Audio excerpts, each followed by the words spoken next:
Hello, let's talk about the fertility checklist that I give to clients, and let's just dive in. Let's dive into all of the things. So this is whether you are planning on getting pregnant or maybe you have been trying to get pregnant for a little bit and you're like, okay, I'm in the dreaded, I ovulate and then the 2-week wait of doom. Where it's very stressful. No matter what category you kind of fit in, you are going to find massive, massive, massive value on this podcast. So before we jump in, I want to remind you of our giveaway. So we are doing a monthly giveaway of a hair tissue mineral analysis. So this will literally give you your test, analysis, protocol, all the things.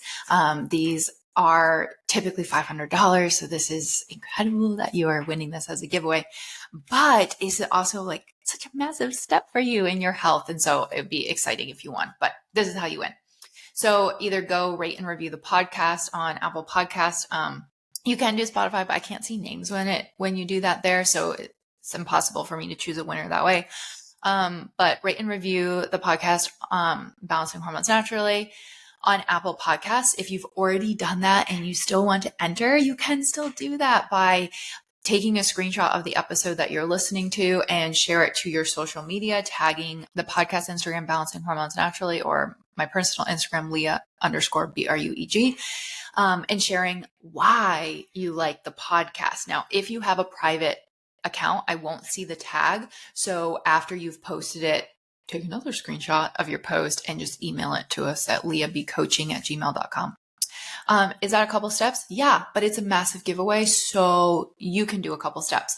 And this helps get our message out to more women, which is our goal. This is our goal, is to help so many women take back control of their health and to feel at home in their bodies again. So whether that's you're trying to get off medication that you've been on for a really long time, whether that's to finally lose the weight, to not having mood swings, to having energy, to playing with your kids, to regulating your cycle, is possible. Okay, so checklist today. Let's go. So I am going to be sharing with you a little bit about the checklist that I think you don't hear about enough. So, right, when you go to your doctor and you say, hey, I want to get pregnant. And they're like, cool. Maybe they'll tell you to get on prenatal. If you've been struggling to get pregnant, typically they don't do anything until you have been trying for at least 6 months, and maybe they will run a hormone panel. And now I want you to learn how to look at your cycle as a diagnostic tool. And I want you to start looking for clues. And the reason why is because oftentimes, what do we do when we're struggling to get pregnant? We wait until we're struggling, right? Or we get to ovulation and then we just have that 2-week wait of doom where we just go, oh, I'm just waiting to take pregnancy tests. I'm just waiting. When there are so many things that we can learn about our cycle and about our hormones just by taking a look at the full picture. Okay. So let's just take a quick snapshot of our cycle and then we'll go into labs. Okay. So things that we could obviously be looking for. 1, your luteal phase. What does that look like? Is your luteal phase, so this is ovulation to period, is it 12 to 14 days? That's important. We want to be seeing a cycle that is 12 to 14 days long in that luteal phase. If it is too short, this is going to give you a red flag of what's going on with your health. So if it's too short, we're going to go, okay, luteal phase insufficiency, not enough progesterone not staying up high enough, progesterone too low in relation to estrogen. This is giving you all clues. So instead of just, again, one of my really good friends is getting married soon, and she has been doing pregnancy prep. And I just want to give her a hug. Actually, I do give her a hug, because that's when we want to be doing pregnancy prep well before we're getting pregnant. We want to, get on top of our health there versus waiting until we go, okay, there's an issue. And this is not a condemnation episode. Okay. So When I first got pregnant with my first kiddo, it was after struggling with hormonal issues for such a long time. And after I had him, I learned because I'm constantly learning. I learned so much about placental health, and how much we pass on heavy metals to our kids. And I was like, well, sorry, little buddy, kind of gave those to you. And it's easy to just go, ugh, I can't believe I did that. When you know better, you do better. This is not I can't believe I did this, let's shame me. Absolutely not. Okay. So if anything that I'm saying makes you feel less than for your previous pregnancies in kiddos, that is not my intent. And please do not take it that way. Health is a journey that we all are navigating, and we all have to take the steps that we are capable of taking, and we do the best with what we have. Okay? So if you know that you should be doing XYZ and you have the capability of doing XYZ and you go, maybe rethink that, right? But if you don't know what you don't know, so don't look back on previous pregnancies and just go, oh, I wish I could have done that. Heck, we all say that. We all wish that. But we can't change that, okay? So that's not the point of this. The point is to support ourselves going forward, okay? So my disclaimer. Okay, back on track, Leo. So luteal phase, we want that to be 12 to 14 days, letting us know optimal progesterone potentially, right? Even if that is a luteal phase looks good, that doesn't mean that there couldn't be some issues with progesterone versus estrogen, but that's always first check mark we look for. Okay. No spotting before a period. Okay. Spotting is telling us that we potentially have, again, low progesterone. Why? This is the best analogy I can give you, is that progesterone is like the grocery bag that's holding all your groceries in. And if you're spotting before your period, your bag isn't strong enough. You're leaking out groceries before you get to the house from the car after you went grocery shopping. So this is a sign that things are off. Spotting also, outside of progesterone, can be a sign of endometriosis, which again, endometriosis and low progesterone go hand in hand. Spotting can also, not typically before your period, but maybe after your period, can also be an indication of a tilted uterus, which again, if we're wanting to get pregnant, we want to be making sure that our uterus is in her optimal position. Guess what? If you go get a pap smear from the doctor, they can tell you if your uterus is tilted. Okay, so it's literally something you could just ask when you see your doctor. Okay, so that's number one. The other things that we want to look at in this luteal phase are you extremely tired? Do you get really anxious? Do you get a lot of digestive issues? Do you get a lot of PMS? Do you get a lot of mood swings? All red flags to things are going on in this phase that is telling us we don't have optimal hormone balance. I'm not looking for normal. Okay. I'm not looking for normal. Do you know what normal is? Normal is really healthy people over here and really sick people over here, and everything in the middle is normal.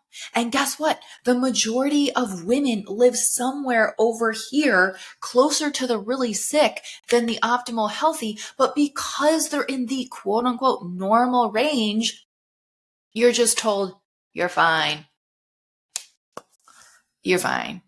What on earth is that? You don't feel fine. You don't feel great. So normal goes out the window, and people say, is this normal? We don't care about normal.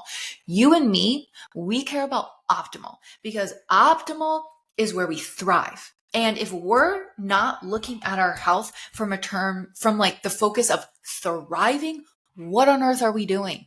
What on earth are we doing? I don't know about you, but I want to run with my grandkids. I don't have any grandkids, by the way.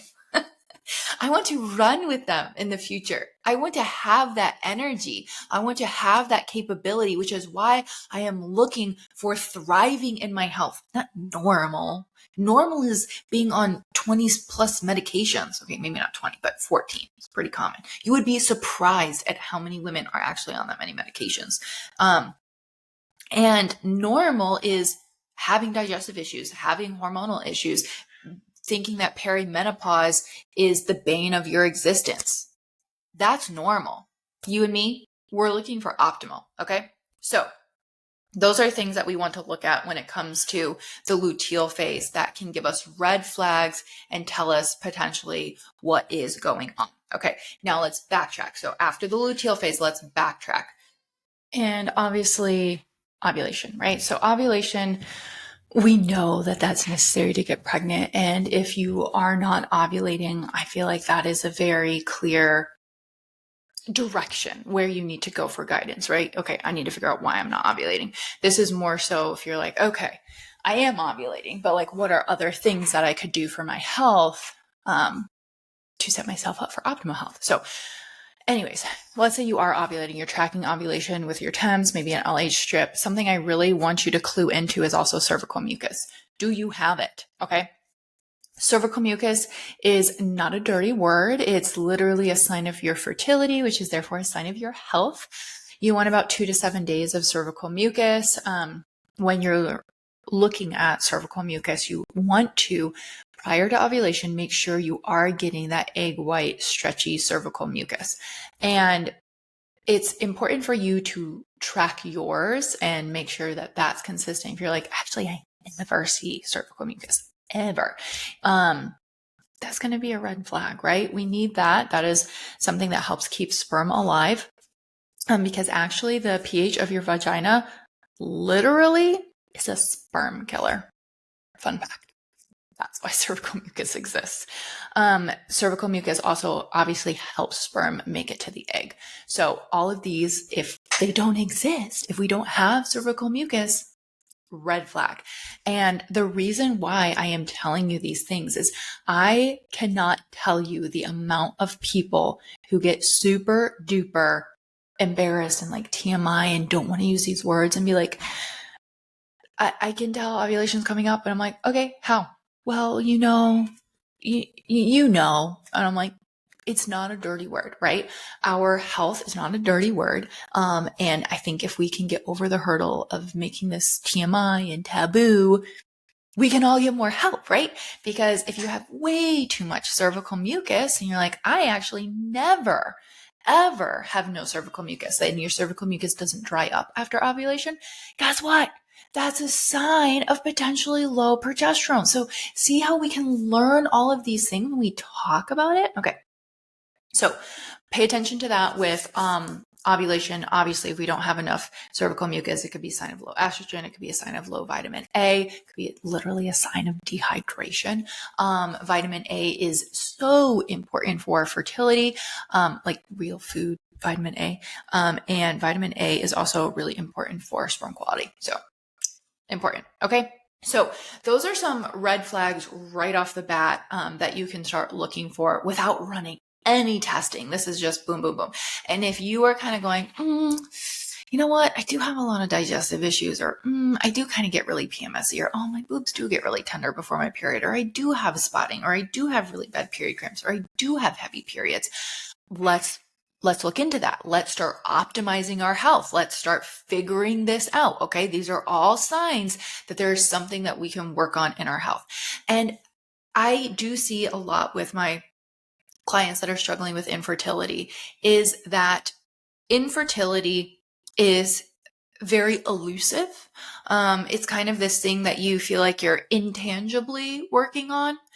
But when you have something, like, hey, I am actively working on balancing my hormones to get rid of PMS. I'm actively working to lengthen my follicular phase or my luteal phase, or I'm looking to optimize my period and make it shorter. These are all tangible things that every cycle you're working on, and you can track this progress to know you're making progress to your bigger goal, which for a lot of women can be really, really helpful. If you are coming off of birth control, you want to be making sure you're replenishing your nutrient stores, because birth control does compromise your liver and gut microbiome. It also depletes you of very many necessary vitamins and minerals that you need for fertility, and also for an optimal pregnancy, like CoQ10. So we definitely want to replenish those, make sure. I personally, my hands down recommendation, if you're coming off of birth control, is run a hair tissue mineral analysis. Like big capital letters, run a hair tissue mineral analysis. Figure out where your minerals are, figure out where you can replenish things, figure out how you can support your body in that way. Okay. So now that we have made it past those things, what do we, let's say you go, okay, check mark, check mark. Some of these are a little bit off, but where could I dive deeper with testing? Okay. So I want to share a story with you. Okay. So we had a client come in. She had been off of birth control for over half a year, and she had really long cycles. I mean, I'm talking like 50, 60-day cycles. And her doctor was like, well, hormone levels are okay. We can put you on the medication. And she's like, okay, it's not really what I want to do, but she really wanted to get pregnant. So she was working with us in the hormone reset program, and off of her first HMA, there was two things that we looked at and honed in on right away. It was like, okay, her autonomic nervous system ratio, her calcium and phosphorus ratio was high. It was really high.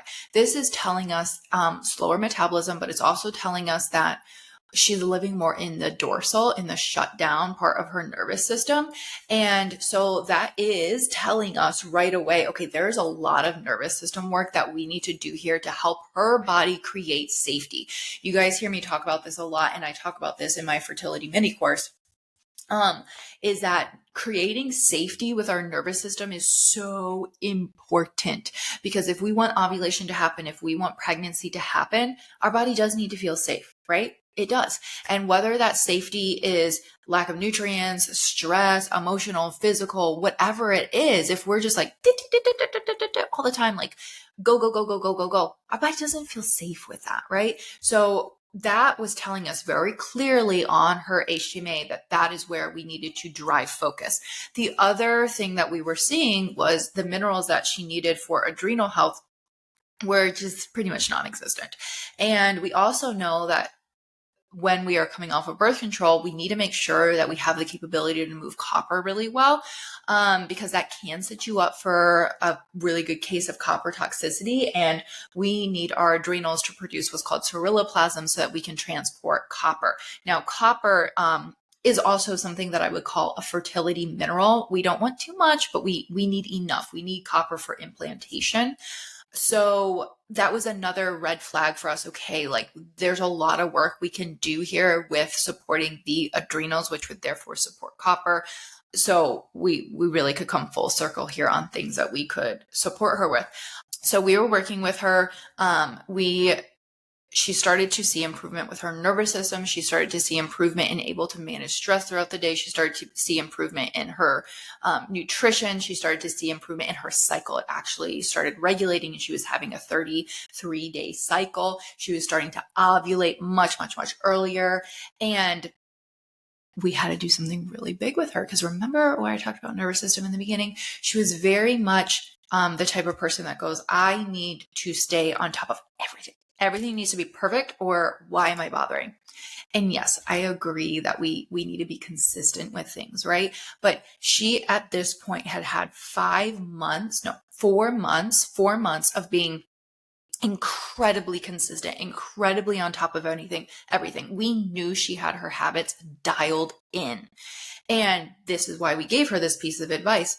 We actually had her purposely do things opposite, like, so outside of perfection. So for her, it was like, okay, I feel like I need to be 100% dialed in on my nutrition all the time. And so one of the pieces of homework that we had her do is, when you go out with friends this week, we don't want you to think about how perfect the nutrition can be. I just want you to eat what is served there and enjoy it, and enjoy times with your friends. So it wasn't like throwing chaos to the wind, right? But she was making very purposeful planning times to let it go. And I think that there's times and places for that. So if you are someone that has no structure, no routine, and you go, I'm just going to let it all go to the wind. You have no habits to pull from. So that may not be the best choice there. But if you're someone that is on top of everything and in a sense that striving for perfection is a stress on your body, then maybe that's a time to pivot a little bit. And that was the pivot for her. And next cycle, she got pregnant. So every single one of our clients gets a different protocol. Every single one of our clients gets different support because you all have a different background. You all have a different lifestyle. You all have different labs. I've never, ever in the hundreds and hundreds at this point, I feel like, yeah, we've run over 1,000 HTMAs. Never given the same protocol. Ever. Because nobody's the same. There's similar protocols, but no one's exactly the same. Okay. So something to keep in mind there when you are supporting yourself that way. But that is why I love the hair tissue mineral analysis, because it is such a guiding stone when it comes to something so deeply personal and vulnerable like fertility. So obviously, if you want to run an HTMA with us, we run these for you in the Hormone Reset program, which is our signature 6-month program to help you balance your hormones naturally. If you want to join our next round of that, go to bit.ly/HRP free call, and you can book a free consult call so we can hear more about your story and see if we are a good fit for you to help you reach your goals. And if we're not, we'll send you off somewhere else to get some more support. Okay. So that's number one lab that I would do. Some things that you can do nutritionally outside of a hair tissue mineral analysis I would actually really highly recommend consuming eggs. Eggs are really high in choline and phospholipids, so that's a great nutrient dense food. And I would also be consuming grass-fed beef liver, beef organs. And then I would also probably be doing electrolytes and adrenal cocktails just for like whole food based forms. You guys know I use the beef organs from Paleo Valley. I'm obsessed with them. You can also kill 2 birds with 1 stone and get their electrolytes. Paleo Valley, their discount code is LEAH, L-E-A-H, to save 15%. Adrenal cocktails, there's so many out there. I'm going to give you the low glycemic one, but that is going to be 1 juice of 1 lemon. You can do a scoop of collagen peptides. You can do a half a teaspoon of cream of tartar. You can do some sparkling water for taste, literally for taste. And then 1/4 teaspoon of Redmond's sea salt or Celtic sea salt works well. Redmond's sea salt you can get at your local grocery store typically though, so that's amazing. And then I'm not going to talk about blood sugar balance because you guys know it's all about blood sugar balance. So moving on from that. Okay, so that's number 1. The next lab that I would probably put high on the priority here, if we're wondering like what's going on with infertility and we don't know why, would be a full thyroid panel. I'm not talking about TSH. I'm talking full thyroid panel. Okay. So by full thyroid panel, I want to see TSH. I want to see free T3. I want to see free T4. So free T4, TSH not even produced by the thyroid. Okay. So when people are like, my TSH is fine, my thyroid is fine, it's not even produced by the thyroid. Okay. So TSH, T4, the thyroid produces a little bit of, mostly produces T4 and a little bit of T3. T3 is the active thyroid hormone. It's the active one, right? So what do we do with the T4 then? We need to convert it to T3. Where does that happen? Gut, liver. Okay. What do we need for that to happen? Glucose also. And so that's why you aren't going to see me recommending keto. You will see me recommending blood sugar balance, but not keto. So TSH, free T3, free T4, reverse T3, because reverse T3 is like the brakes on the thyroid. So if I see reverse T3 getting really high, I'm going, why is your body saying thyroid slow down? And then antibodies, I like to see TPO and TPG. Okay. So, let me give you some numbers. Okay. So TSH, I like to see between 0.5 and 2. Free T3, I like to see between 3.4 and 4.4. And free T4, I like to see between 1.4 and 1.8. Reverse T3, I like to see below 12. And then antibodies, 0.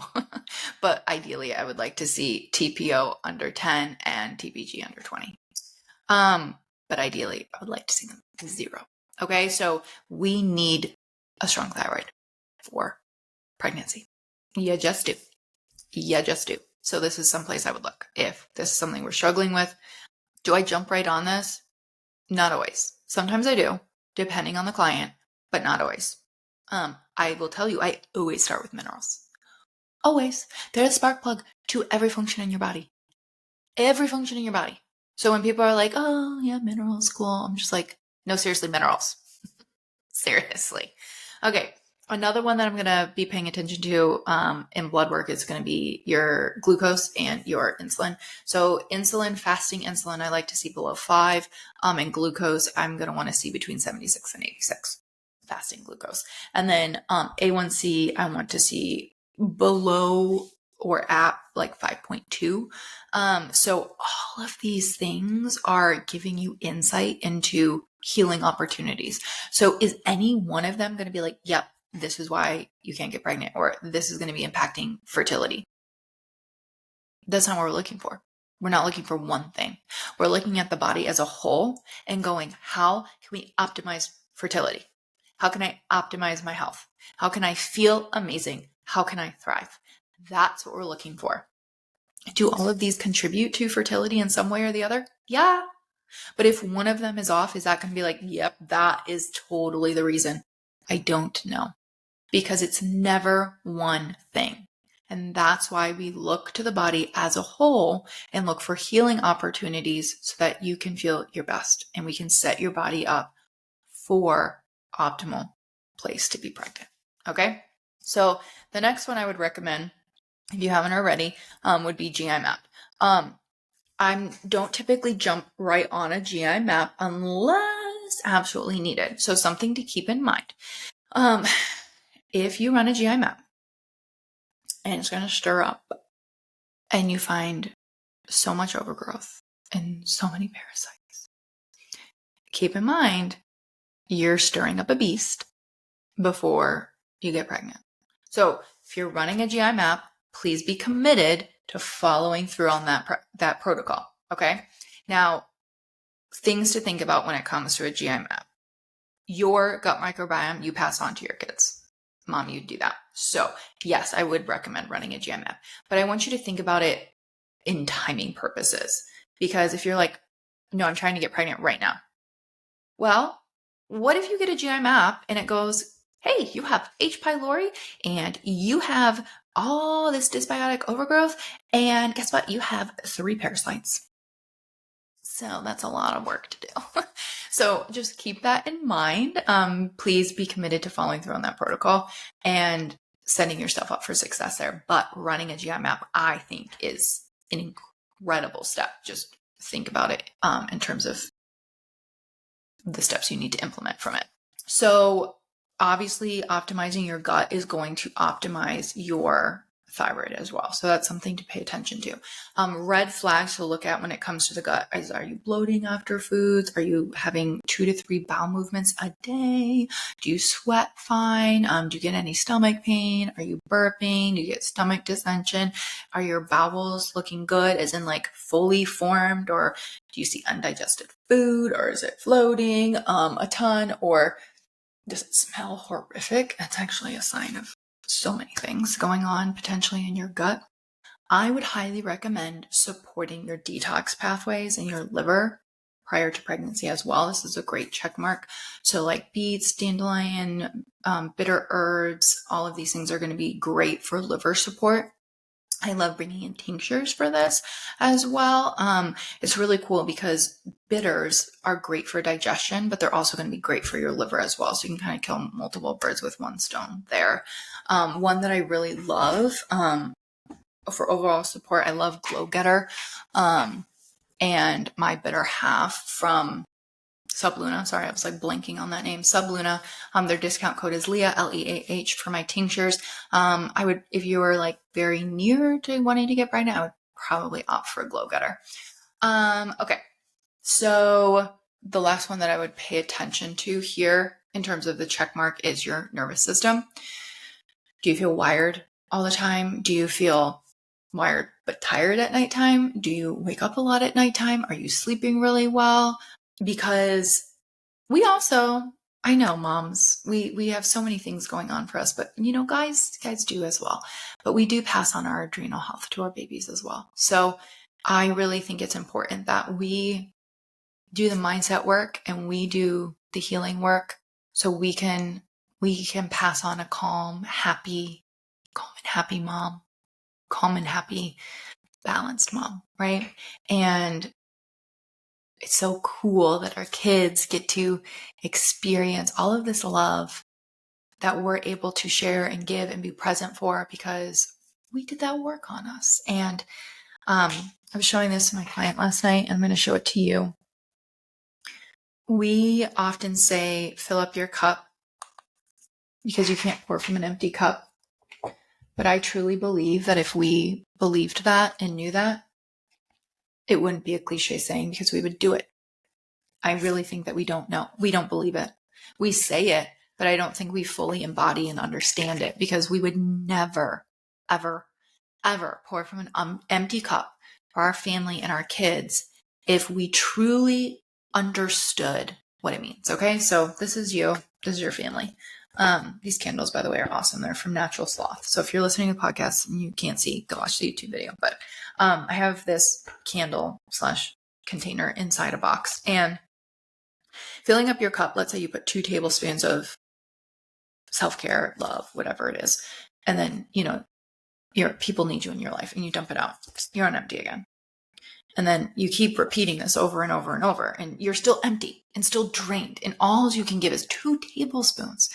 But if instead you just fill yourself up so much that it overflows into this container around you and to every other person in your life, that is filling up your cup so you can serve others because you poured into yourself so strongly that it positively impacted every other person in your life. Do you know how many emails and messages we get, me and my team get, from husbands saying thank you for giving them their wives back? Because they felt so much better and they felt like themselves again. They had energy. Great moods. They felt like themselves again. And I just think that's so important to share because it's so easy for us to go, oh, I can't take care of myself. I can't spend money on myself. I don't have time for myself. Yes, you do. Yes, you do. Because that impacts everybody else in your life. And you are worthy just because you are. You don't have to do anything or be anything to be worthy. You literally are worthy just for being you. And so, yes, you are 100% worth it to feel amazing. It's possible for you and you are worth it. And I want you to deeply know that inside that you are worth it. You are. Because sometimes we just leave ourselves not feeling great because maybe deep down inside, we're a little bit scared of what it would feel like to feel amazing. There's nothing to hide behind of like, oh, I can't do that because I just don't have energy. There's nothing to hide behind anymore. And also, there is a deep sense with a lot of women that I work with is, are they actually worthy of feeling great? Are you worth it? And I'm here to give you that permission slip to tell you, you are worth it. You are creating a safe and a healthy space for yourself. Okay? Well, that got deep really fast. Okay, so hopefully that gave you some insight there on how you can support your health and your hormones. Obviously, we can help you with this. In the Hormone Reset Program, just go to bit.ly/HRP free call and book your consult call so that we can learn more about you and we can help you.